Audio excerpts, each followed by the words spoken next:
Commander Ko Jimin sat in his small office aboard the military station, drinking his morning coffee when the alarms started screaming. Red lights flashed across every wall, and his communication device buzzed with urgent messages from all across human space. "Sir, you need to see this right now." Lieutenant Park Soyeon burst through his door, her face white with fear. She carried a data pad that glowed with strange symbols. "We're receiving a transmission. It's from them." Jimin set down his coffee cup and followed Soyeon to the main command center. The large room buzzed with activity as dozens of officers worked at their stations. In the center, a massive holographic display showed the incoming message. The symbols were unlike anything in human databases. They seemed to move and shift even while staying still, making anyone who looked at them feel dizzy. Dr. Kim Hee-won, the station's science officer, was already running scans on the transmission. "The signal is coming from multiple points across the galaxy simultaneously," Hye-won reported. "Whatever sent this has technology far beyond anything we've ever seen." Suddenly, the strange symbols rearranged themselves into words that everyone could understand. A voice began to speak, though it seemed to come from everywhere at once. The sound made the metal walls of the station vibrate. "People of the species called human," the voice said, each word carrying weight that pressed down on everyone in the room. "We are the Galactic Pantheon. We have ruled this galaxy since before your sun was born. We have watched your rapid expansion across the stars with growing concern." Jimin felt his heart beating faster. Every human had heard stories about the mysterious rulers of the galaxy, beings so powerful that most alien species worshipped them as gods. But humans had always thought they were just legends. "You alone among all species refuse to acknowledge our authority," the voice continued. "You build your cities without our temples. You advance your technology without our guidance. You spread across worlds without asking our permission. This defiance ends now." The holographic display changed, showing images of human colonies scattered across dozens of star systems. Each colony appeared as a small dot of light, looking fragile and tiny against the vast darkness of space. "You have 30 of your solar cycles to abandon your outer settlements and gather your people on your birth world.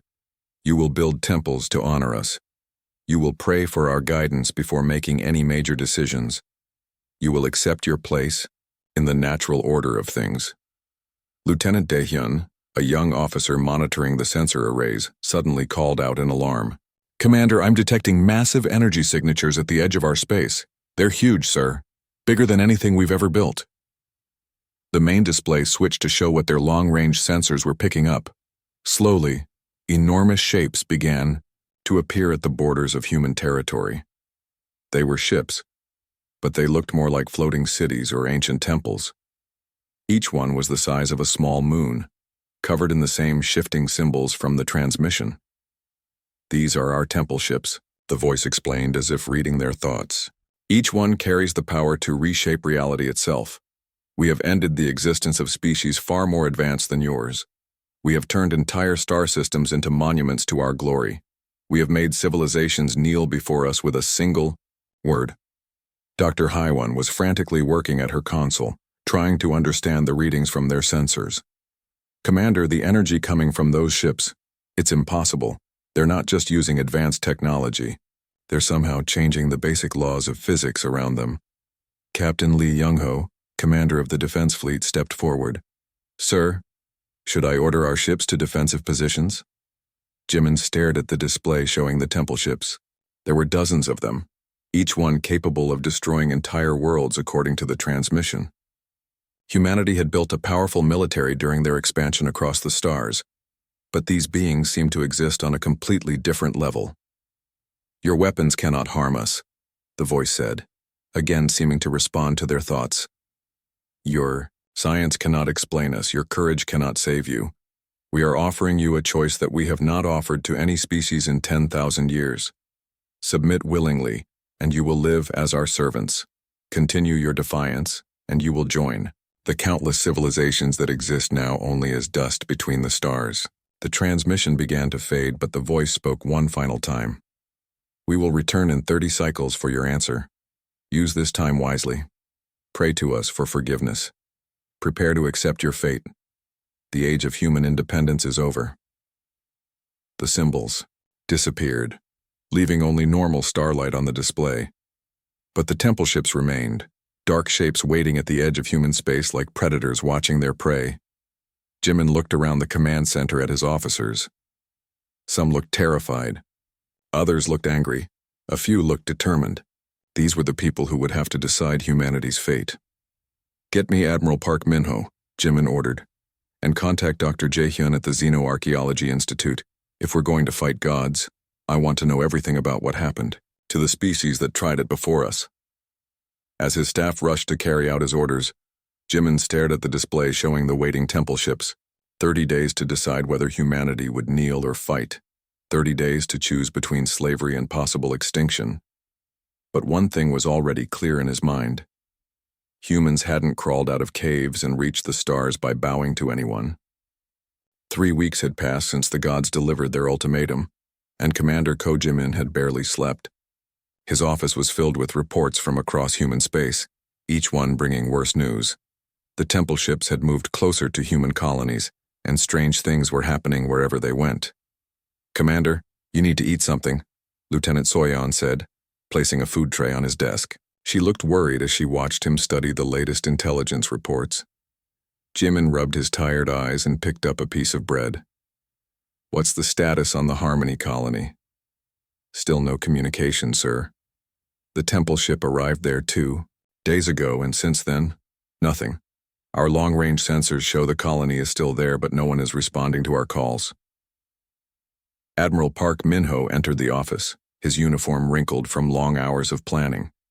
Behind him walked Dr. Kim Hae-won, carrying a data pad full of research notes, and Dr. Lee Jae-hyun from the Xenoarchaeology Institute. "We have a problem," Admiral Min-ho said without greeting. "The gods aren't waiting for our answer. They're doing something to our people." Dr. Jae-hyun stepped forward, his face grave. "I've been studying the historical records of species that encountered the Pantheon before. The pattern is always the same. First comes the ultimatum. Then comes what they call divine persuasion." "What does that mean?" Jimin asked, though he feared he already knew. "They take control of people's minds," Hae-won explained. "Our scientists at the outer colonies report that some colonists have started building temples without being asked. They spend hours every day praying to beings they claimed to hate just weeks ago." Jimin felt sick. Mind control was worse than simple conquest. At least in a regular war, people could choose to fight or surrender. But this robbed humans of their ability to choose at all. "How many colonies are affected?" he asked. 12 so far, Admiral Min-ho replied. "And the number grows every day the temple ships stay near our worlds." Dr. Jae-hyun opened his research files on the main display. Images of ancient ruins appeared showing the remains of civilizations that had vanished long ago. "I've found records of 43 species that reached our level of technology over the past 1,000,000 years. Guess how many still exist as free civilizations?" "None," Jimin said quietly. "Exactly. Some submitted completely and became slaves. Others tried to fight and were wiped out entirely. A few managed to hide in distant parts of the galaxy, but they never recovered their former strength." Captain Lee Young-ho, who had been quiet until now, spoke up. "So what makes us think we can do better?" Dr. Hae-won looked up from her data pad, with excitement in her eyes. "Because I think I've figured out how their technology works. They're not really gods, Commander, they're just very old aliens with advanced science." Everyone in the room turned to look at her. For weeks, the temple ships had seemed impossible to understand, their power beyond human comprehension. "Explain," Jimin ordered. "Their ships manipulate quantum fields to change how matter and energy behave in local space," Hae-won said, speaking quickly.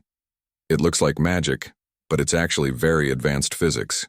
They can make objects disappear by shifting them into parallel dimensions. They can control minds by sending quantum signals directly to brain tissue." Admiral Min-ho leaned forward. "Can we fight it?" "Maybe. If we can generate enough quantum interference, we might be able to disrupt their abilities. Make their ships work like normal technology instead of reality-bending weapons." Captain Young-ho looked skeptical. Doctor, they've had millions of years to perfect this technology. We've had 3 weeks to study it. But that's exactly our advantage, HFY insisted. They've grown dependent on their quantum manipulation. When it doesn't work, they won't know how to adapt. Humans are good at adapting. Dr. Jae-hyun pulled up another set of images showing weapon designs from extinct civilizations. The species that lasted longest against the Pantheon were the ones that used unconventional tactics. The gods expect civilizations to fight like they do, with massive fleets and powerful weapons. But humans have always been sneaky fighters. Jimin stood up and walked to the window that looked out into space. In the distance, he could see the dark shape of a temple ship, waiting like a patient predator. What do you need to build these quantum interference devices? Every quantum computer in human space connected into a single network, Hyun replied. And we need to test it on a real temple ship to see if it works. That's incredibly dangerous, Admiral Minho warned. If we fail, they'll know we're planning to fight. They might decide to skip the 30-day deadline and attack immediately. Jimin turned back to face his team. These people were looking to him for leadership, for hope, for a plan that could save their entire species. The weight of that responsibility felt heavier than the gravity of a massive planet. We have a choice, he said slowly. We can submit and hope the gods treat us kindly. We can hide and hope they don't find us. Or we can fight and risk everything. Lieutenant Soyeon spoke up from her position by the door. Sir, I've been monitoring communications from our colonies. The people who haven't been affected by mind control yet, they're not talking about surrender. They're asking when we fight. Back? Jimin nodded. That decided it. Humans had never been good at accepting defeat, even when the odds seemed impossible. Dr. HFY, you have full authorization to begin your quantum interference project. Captain Young-ho, prepare your fastest ships for a test mission. Admiral Minho, start planning for the possibility that we'll be at war with gods. As his team left to begin their preparations, Jimin remained at the window, watching the temple ship, in the distance. In 7 days, he would either save humanity or doom it entirely. 6 months had passed since the gods first appeared, and the war was not going well for humanity. 3 outer colonies had been completely destroyed, their populations, of millions simply erased from existence. The temple ships moved through space like floating nightmares, bending reality around them and turning human weapons into harmless light shows. Commander Ko Jimin stood in the ruins of what used to be the Kepler Research Station, looking at the twisted metal that had once been homes and laboratories. The attack had happened just 2 days ago. One moment the station was there, the next it was a collection of floating debris that defied the laws of physics. Sir, we're getting reports from the remaining colonies, Lieutenant Soyeon said, her voice tight with barely controlled fear. The people are starting to panic. Some are demanding we surrender before more die. Jimin understood their fear. How could humans fight beings who could erase matter with a thought? Every conventional weapon they had tried simply stopped working when it got close to the temple ships. Their most powerful missiles turned to dust. Their energy weapons flickered out like candles in the wind. Admiral Park Minho approached, his face grim. We lost another patrol fleet yesterday. 12 ships gone without a trace. The gods didn't even slow down. Any word from Dr. Hyewon's research team? Jimin asked. That's actually why I'm here, Minho replied. She's requesting an immediate meeting. Says she has something important to show us. They found Dr. Kim Hyewon in her temporary laboratory aboard the command ship.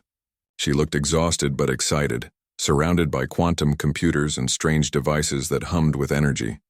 Captain Lee Young-ho was already there, studying diagrams that covered every wall.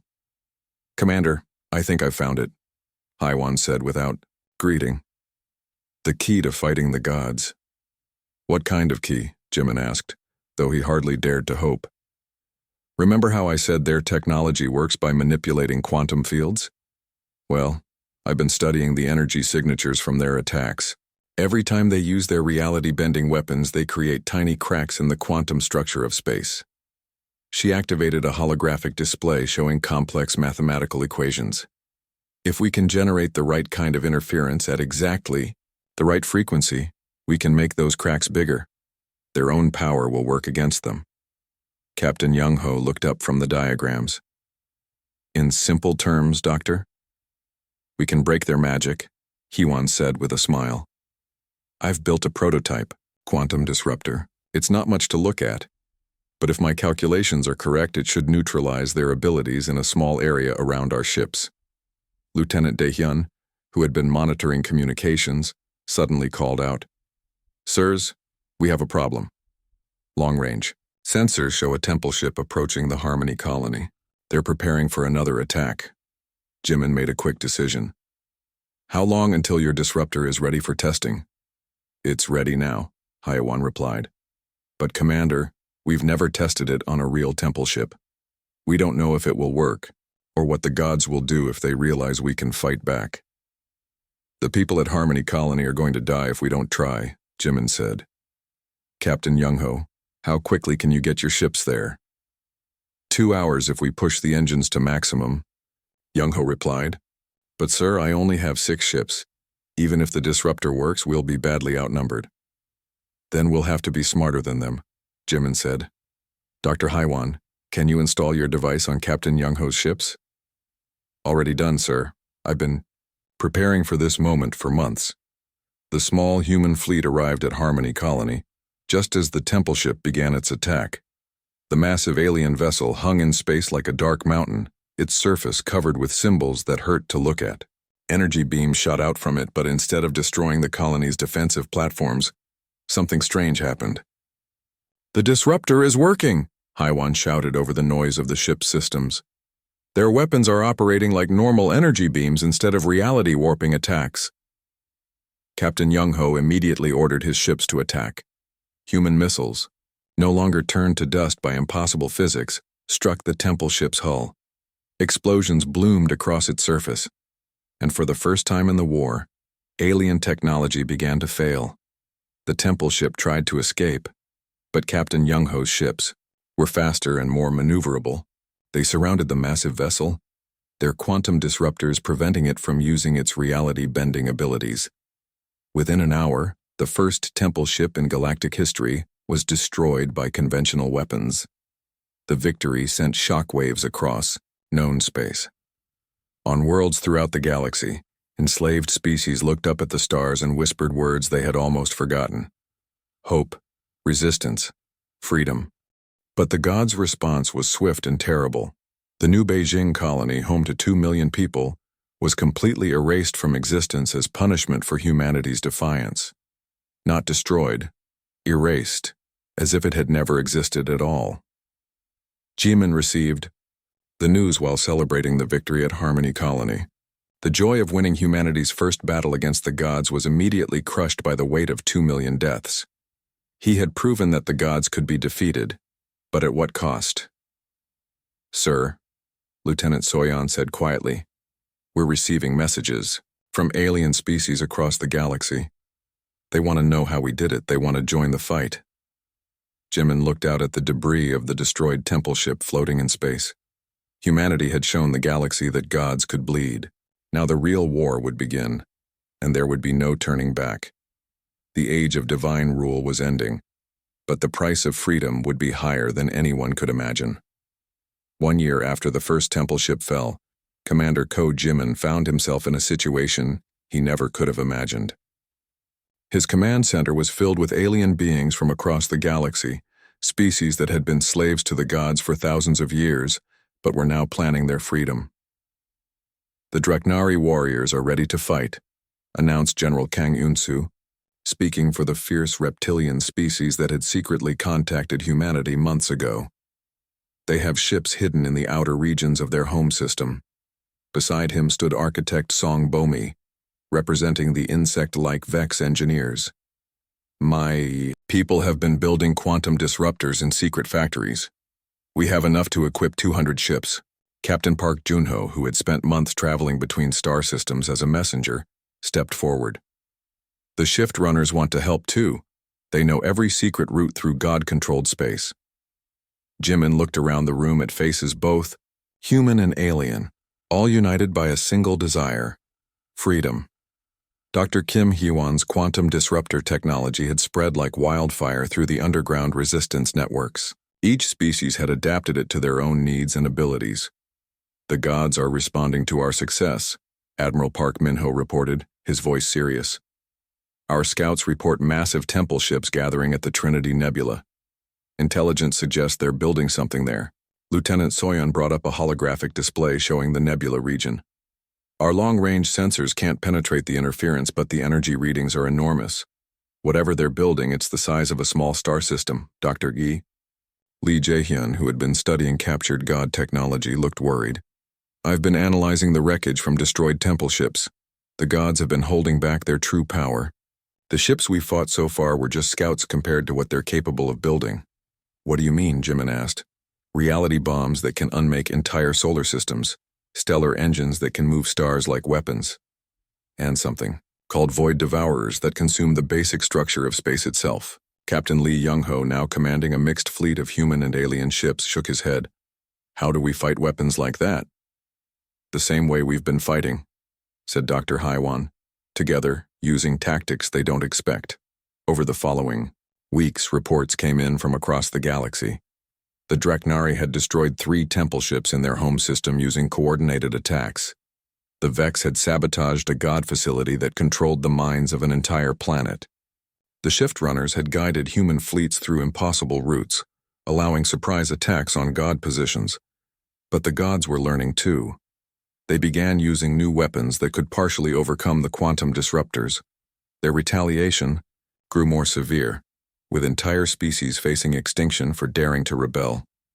"We need to strike at the Trinity Nebula," Jimin decided during a strategy meeting. "Whatever they're building there, we can't let them finish it." General Yoon-soo looked at the tactical displays. "Our combined fleets have maybe 1,000 ships. Intelligence reports suggest the gods have 10 times that number protecting the nebula." "Then we don't fight them all at once," Captain Junho suggested. "My people know ways through the nebula that the gods don't watch. We can get smaller groups inside." Architect Bomi's translator device buzzed as she spoke in her own language first, then in human words. "The Vex have been building something special. Quantum bombs that can create chain reactions in god technology. If we can get them close enough to their main construction." The plan that emerged was desperate and dangerous. Multiple strike teams would enter the Trinity Nebula from different directions. Human ships would provide the main distraction, drawing god forces away from the center.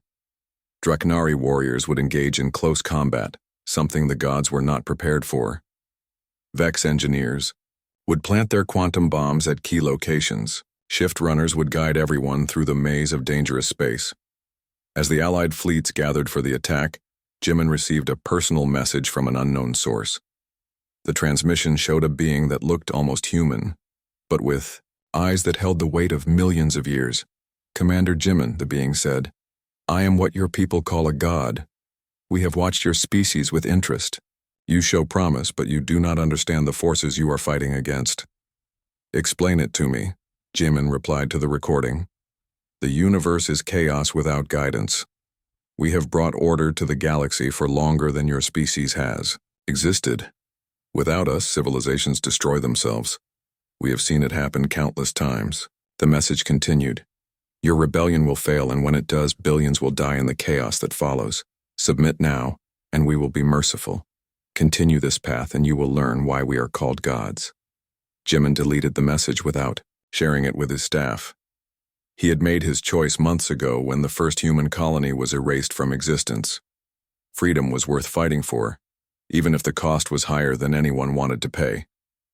The battle for Trinity Nebula would decide the fate of the entire galaxy. Either the age of God rule would continue forever, or the age of mortal freedom would begin. As his fleet prepared to jump to hyperspace, Jimin looked out at the stars one last time. In a few hours, he would either be dead or leading the galaxy into a new age of independence.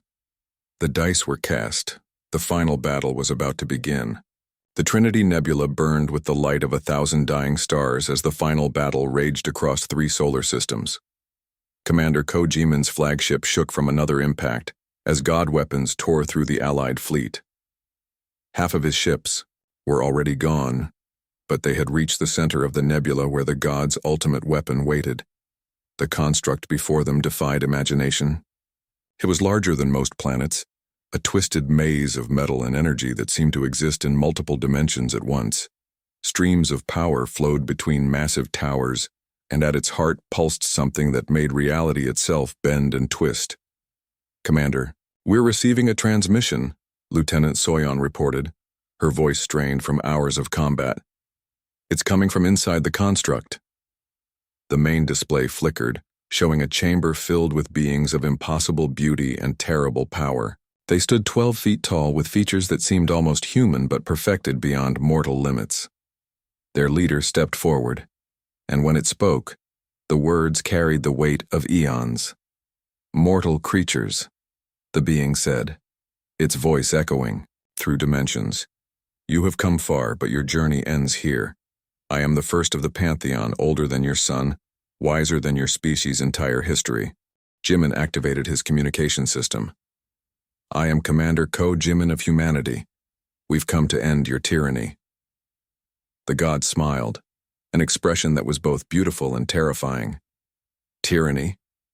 Child, we brought order to chaos. Before us, species destroyed themselves with war, disease, and ignorance. We gave them purpose, direction, peace. You gave them slavery," Admiral Park Minho interjected from his position at the tactical station. "Look around you," the first continued, gesturing to displays that showed the battle raging outside. "This is your freedom. Death, destruction, the strong preying upon the weak. Is this better than the peace we offered?" Dr. Kim Hyewon, working frantically at her quantum disruption controls, looked up. "Commander, I'm detecting massive power. Build up in the construct. They're preparing to activate something." Through the view screen, Jimin could see the god weapon beginning to glow. Energy patterns unlike anything he had ever seen started forming in the space around it. He realized with growing horror that this was what the gods had been building. OD. Weapon that could remake the entire galaxy according to their will. "We are the last survivors of the first intelligent species," the first explained. "Billions of years ago, we achieved what you call godhood. We learned to manipulate reality itself. But in gaining ultimate power, we lost something precious, the ability to grow, to change, to find new meaning in existence." Captain Lee Young-ho's voice crackled over the communication system from his position, leading the Draknari assault teams. "Sir, we're inside the construct, but the defenses are incredible. We need more time." "Time you do not have," the first said, apparently monitoring their communications. "In moments, our reality engine will activate. Every rebellious thought in every mind across the galaxy will be erased. Perfect order will be restored." Jimin felt desperation rising in his chest.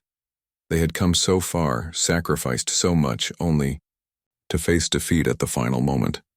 Around him, his bridge crew worked desperately to find a solution. "There is another way," Dr. Lee Jae-hyun suddenly called out from his research station. "Commander, what if we're fighting this wrong?" "Explain quickly," Jimin ordered. "The gods aren't evil. They're just tired. They've been controlling the galaxy for so long that they've forgotten why they started. They think order is more important than freedom, because they've lost the ability to see any other way." The first god turned its attention to Jae-hyun. "Wise words, little scholar. We maintain order because we have seen what happens without it. Chaos, death, the end of all civilization." "But what if there was a third option?" Jimin said, an idea forming in his mind. "Not your order and not chaos. What if different species could work together by choice instead of force?" On cue, the Allied fleet demonstrated exactly what he meant. Human creativity combined with Draknari courage and Vex engineering and shift runner knowledge. Each species contributed their strengths while covering others' weaknesses. It was messy, imperfect, sometimes inefficient, but it worked. "Impossible," the first said, but there was uncertainty in its voice now.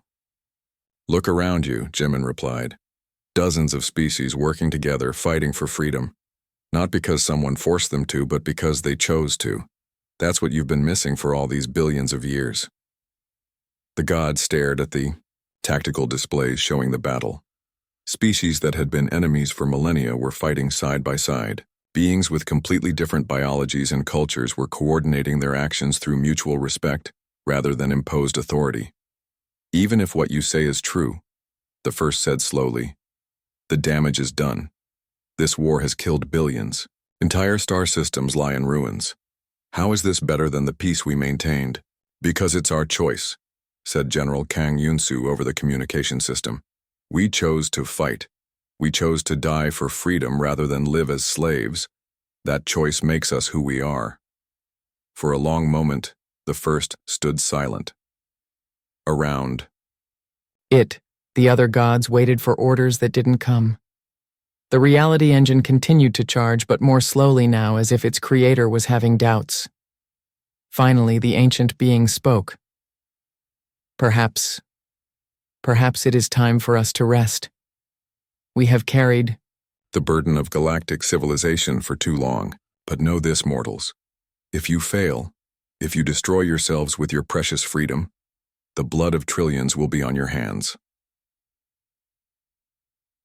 The gods' reality engine powered down. Their temple ships began withdrawing from the battlefield. The first took one last look at the Allied fleet, then faded from the transmission. The war was over. The gods had chosen exile over continued rule. Jimin looked around his battered bridge at the faces of his crew. They had won, but the cost was terrible. Entire colonies were gone. Billions had died. The galaxy lay in ruins, but in the debris of the old order, something new was being born. The Galactic Democratic Coalition, where species great and small would have equal voices. It would be messy, imperfect, sometimes chaotic. It would be free.